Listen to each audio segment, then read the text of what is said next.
கணவன் மனைவிக்கிடையே சர்ச்சைகள் உருவாகுது அப்படின்னு சொன்னாலே இப்போ சாதாரணமாக பார்க்கப்படுது. அது மட்டும் இல்லை, குறித்த சர்ச்சையானது மும்முரமாகிற சந்தர்ப்பத்தில் ஒருத்தர் கொலை செய்யக்கூடிய ஒரு சந்தர்ப்பம் உருவாகக்கூடியதாக தற்போது காணப்படுகிறது.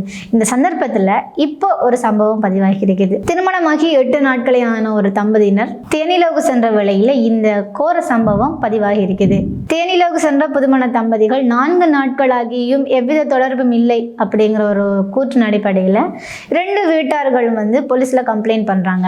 இந்த கம்ப்ளைண்டை தொடர்ந்து முன்னெடுக்கப்பட்ட விசாரணையின் போது ஒரு பெண் உட்பட்ட 4 பேர் கைது செய்யப்படுறாங்க. அது மட்டும் இல்ல, ஒரு ஓடைக்கு பக்கத்துல கழுத்து வெட்டப்பட்டு உடல் சிதைவடைந்த நிலையில ஒரு ஆணின் சடலம் மீட்கப்படுது. இந்த ஆணின் சடலத்துல காணப்படுற அந்த டெட்டுவை வச்சுதான் இது காணாமலான அந்த நபர் அப்படிங்கிறது அடையாளம் காணப்பட்டிருக்குது. அது மட்டும் இல்ல, இதனை தொடர்ந்து அந்த பெண்ணை தேடுற பணியில போலீசார் மும்முரமாக ஈடுபட்டிருக்கிறாங்க.